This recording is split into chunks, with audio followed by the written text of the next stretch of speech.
Hi guys, Richard Liu here at nzentrepreneur.co.nz, and today on Innovation Nation, I'm delighted to be joined by David Perks. David is the General Manager of Regional Development, Destination and Attraction at WellingtonNZ. David, thank you so much for joining us today. Kia ora, Richard. It's great to be here and to have a chat. Yeah, kia ora, David. So can we sort of start by maybe explaining for our viewers a little bit about your role? I mean, it's quite the title. And also, the role of WellingtonNZ as an organisation. Yeah, sure. You're right, my title is quite long. I might do the organisation bit first because that's probably easier.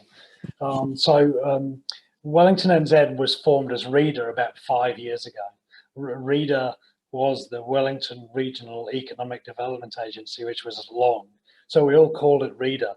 But what we found was that whenever you told somebody you were from READER, was people would go, "What's that?" And you would say, and particularly if you're talking to somebody from a different country, they'd say, "Oh, there's no W in it." And of course, because we have a silent W in it, it just confused people, and we got confused by it, and the team didn't like it. So we blatantly copied Christchurch, who had changed their name to Christchurch NZ, and we became Wellington NZ. And Wellington NZ brought together a number of different strands of economic development activity in the Wellington region. It brought together Positively Wellington Tourism, which was the regional tourism organisation for Wellington. It brought together Grow Wellington, that was the region's economic development agency. Positively Wellington Venues, which was the venues owned and operated by Wellington City Council, and particularly the major events office out of Wellington City Council, as well as a variety of other smaller bits and pieces. So it was about bringing together all of these agencies to really make more of the opportunity that perhaps was there for Wellington. There was a realization that Wellington, this tiny little city at the bottom end of the world, a long way from anywhere, and we needed to shout with a more coherent, singular voice. And we've our goal now is to make the Wellington region wildly famous, so that people look to Wellington as a place to visit, a place to work, a place to live, a place to study, a place to invest, and so on. And so, I mean, that's quite a lot of bases to cover, so to speak. Yeah. My part in that, Richard, is, so we've effectively divided the organisation into 3 parts. One of my colleagues looks after the events and experiences. Another is our marketing and communications general manager. And then my role covers everything we do in the, if you like, the business to business space. So the way we work through our incubator organisation, Creative HQ, the regional business partner program, Maori economic development, attracting international students, the business side of tourism and business events, the screen office, and then some project work as well. So I've got a nice diverse portfolio and a great team to help me achieve that. So at the end of the day, your work really is to help people start and grow businesses in Wellington, and awesome. Yeah, and I think you raised an important point there. We do see it very much as helping the people. So we're not just there to help the businesses, we're to help the people who can make a difference with a particular type of business, or a particular business that's going to tell our story well as a region, and to help those people make the most of their capability and opportunity, but also the people that they will employ. Right, awesome. And can you just give us an insight as to sort of who are the sort of stakeholders from a funding point of view for all the work that you're doing?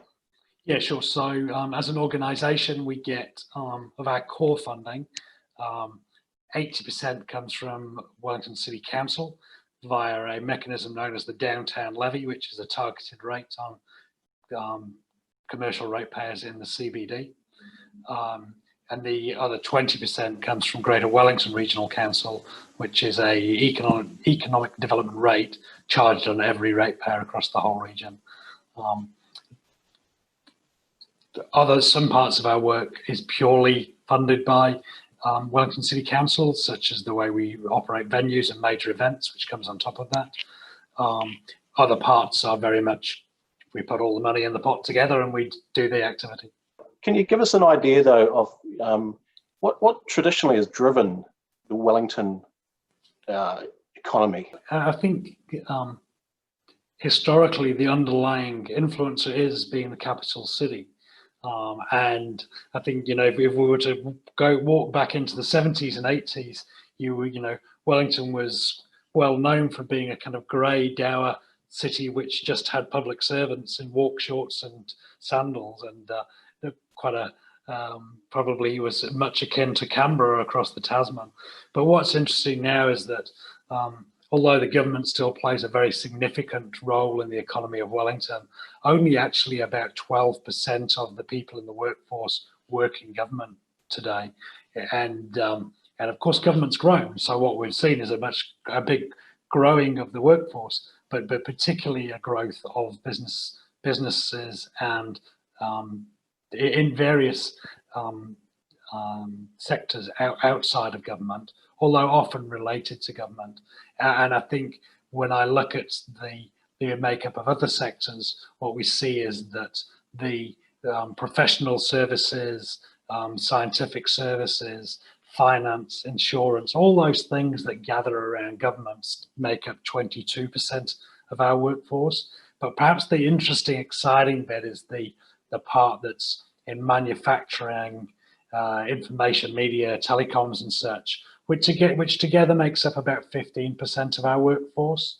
And a lot of those businesses are smaller, more entrepreneurial, but also delivering services for government, and in some ways using the New Zealand government as their founding block for becoming much bigger businesses that export to other parts of the world. And then, of course, we have the screen sector, which isn't enormous in its own right, but has become a real driver of the creative industries, creative technology.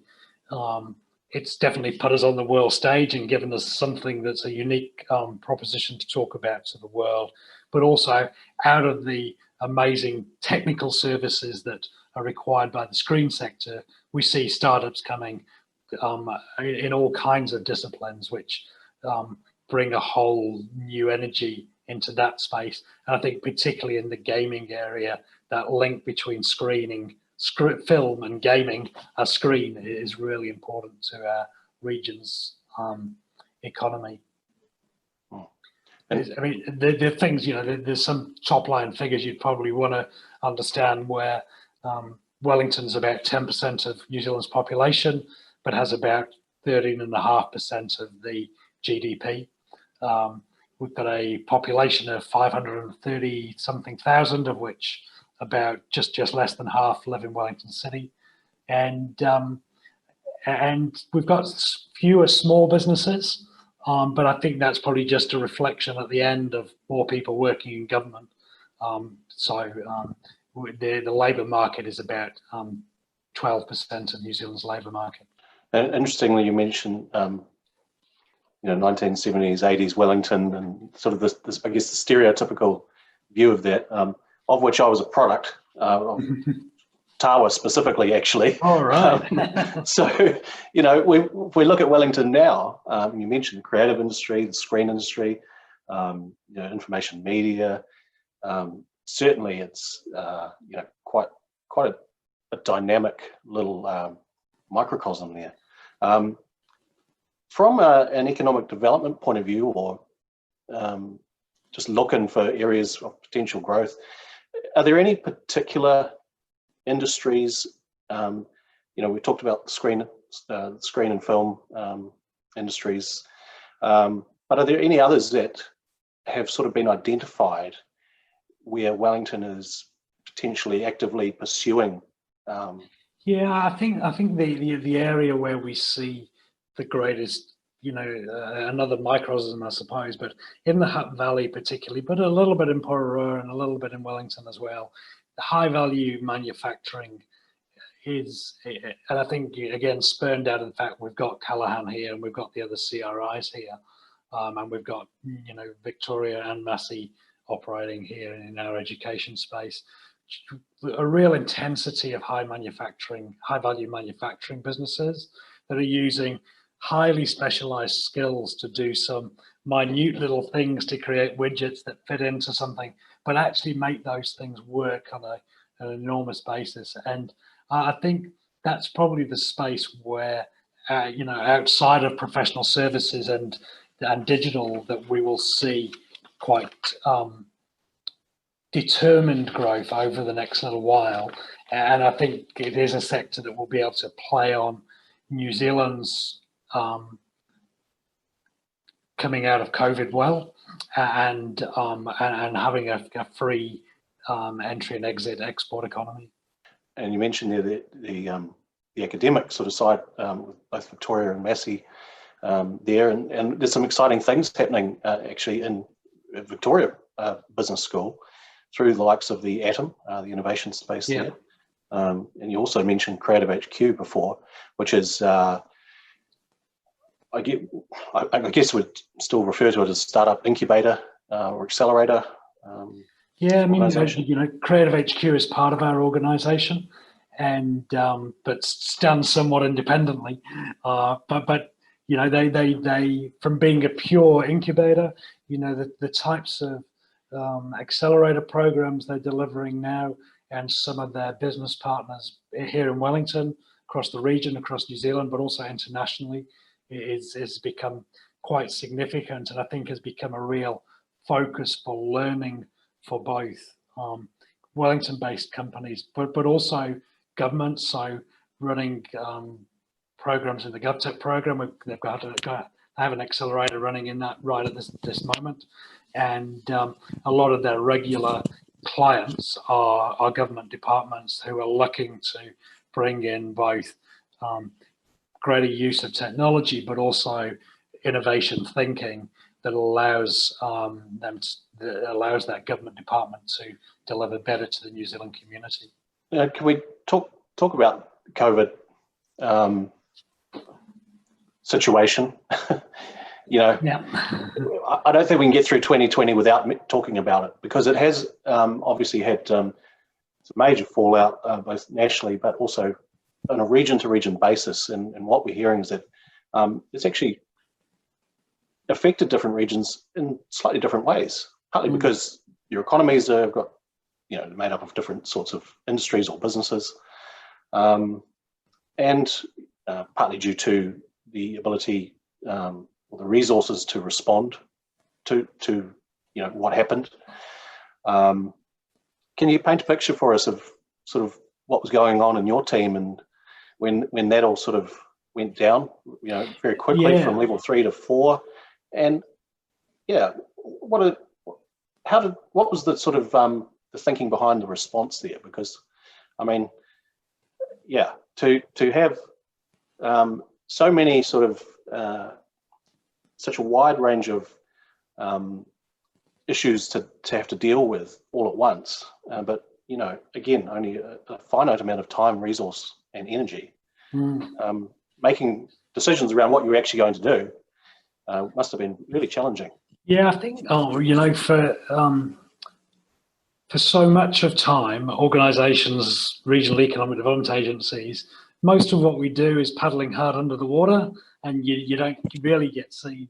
But sometimes when crisis happens, it's when we truly get tested. And I think I'm really proud that as an organisation we've stood up and I think made a difference for businesses in our region, but also for Wellingtonians. And I kind of, again, I talked about how our organisation is operated in 3 different divisions. And for the division that operates events and operates the venues, their life was turned on its head overnight.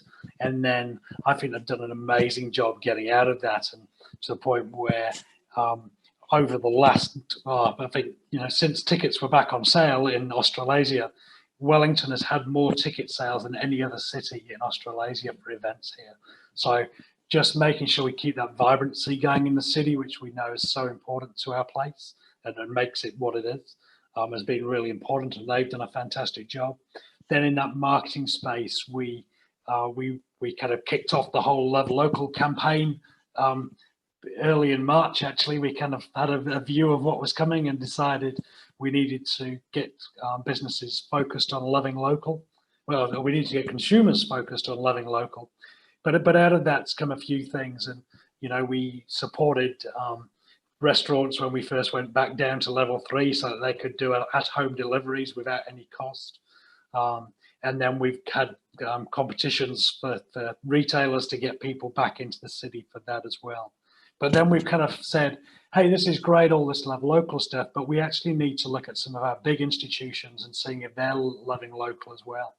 So, you know, we're really pleased that the GovTech Accelerator program that we're sponsoring as an organisation is about local government procurement in the region and making sure that every dollar that local government can spend in the Wellington region is spent locally, is spent with impact, and where it can, helps us also provide some additional support to the Maori economy.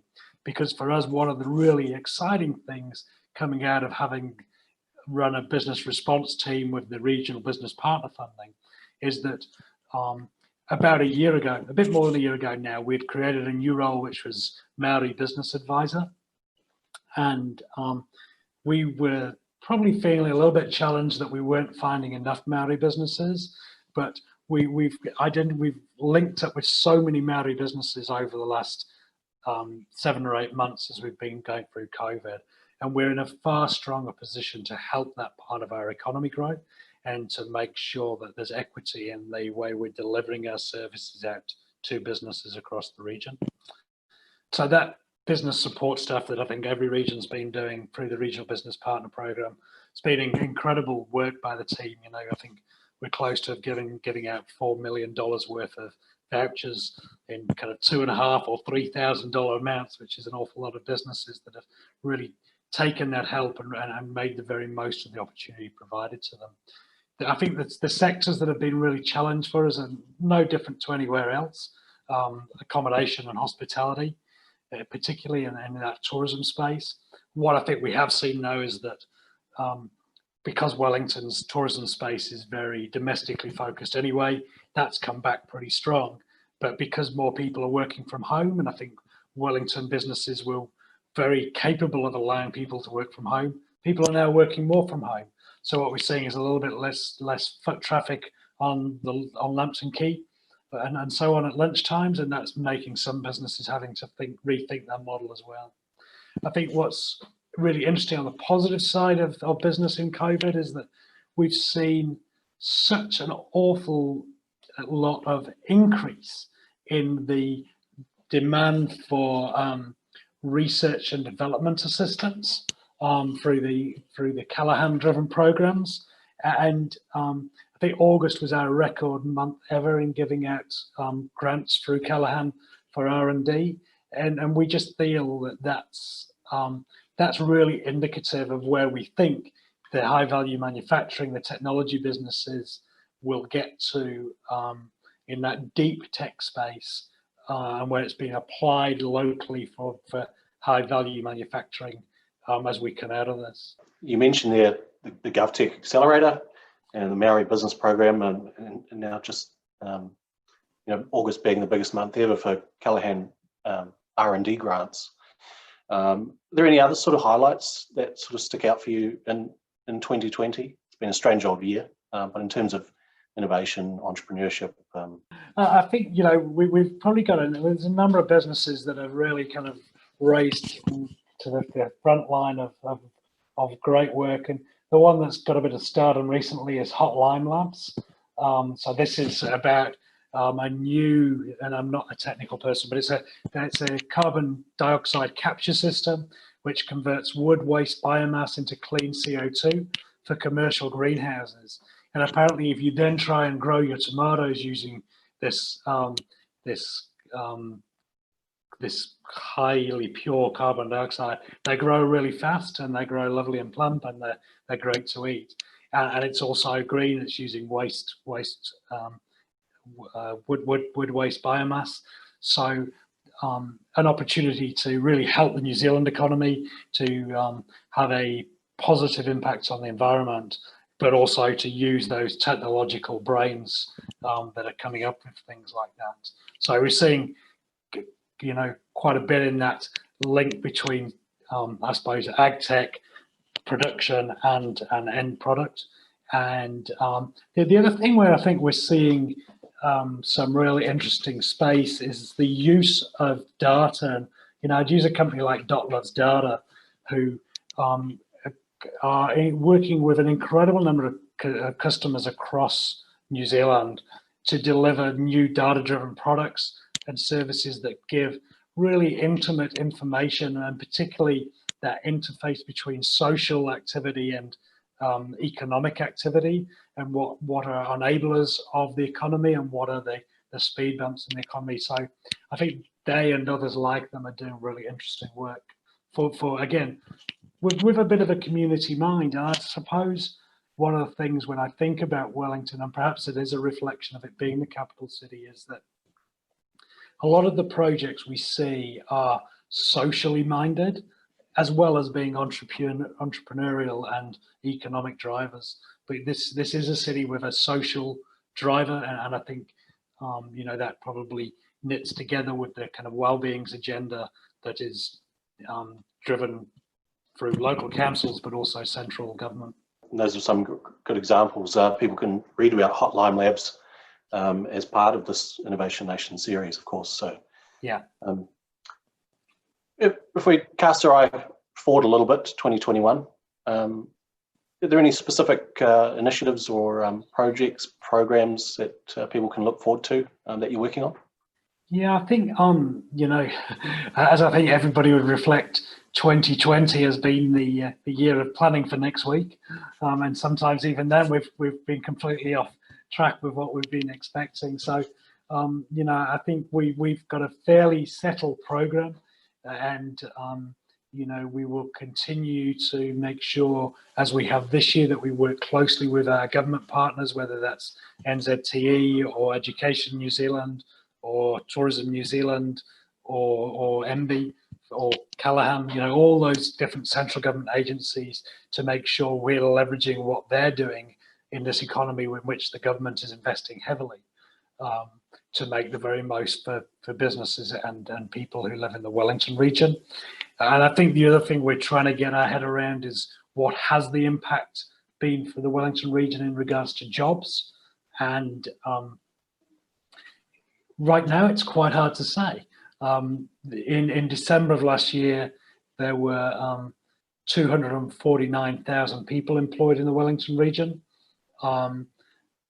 Right now, in August, there was 247,000 people, which was actually more than the previous August, which was a little bit, I think, surprising to us.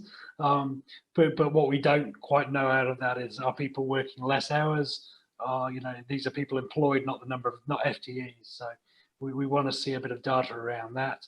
And I think trying to link up that great work that happens in our universities and in the tertiary sector and our research institutes, together with what businesses need and do. And so programs like Summer of Tech that we've supported for a long time, we're supporting that again this year, and we'll continue to support it into the future.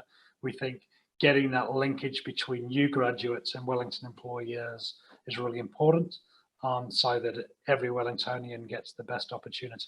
David, you mentioned before that Wellington is a city with a social conscience. What else about Wellington do you love? Hey, it's, I always think that the great thing about Wellington is that people live their lives in the city. So we may, I live out in Karori, but I come to work in the city. I go out to eat in the city. If I'm going to an event, it'll be in the CBD. If I go to the cinema, it'll be in the CBD. And it's that energy of the city, and that energy we know is great, and we've learned many years ago is great for visitors and for events. But what we've learned from working with smaller businesses and getting to know them even better, and many more of them through this year because of COVID, is that it is that energy in Wellington CBD that kind of floods out and is in other parts of the region too, but particularly in the CBD. And that's what I love about it. It's that intensity of city, but with an amazing New Zealand environment all around it. Well, David, thank you so much for joining us today and having a chat about what's been going on for you and the team and the wider Wellington region this year. Do you have any sort of last parting messages for people of Wellington or from around New Zealand who might be watching us today? I don't know if there's any messages you really can leave behind in this environment, because we all know that New Zealand has done exceptionally well in this challenging year of COVID. What we don't know yet is what impact the rest of the world will have on us in 2021 and 2022. But I think, as long as we can retain our creative, innovative spirit and make sure we look after each other, New Zealand will be as well placed to face up to 2021 as anywhere else on earth. It's David Perks from WellingtonNZ. Thanks for joining us today. Kia ora, thank you.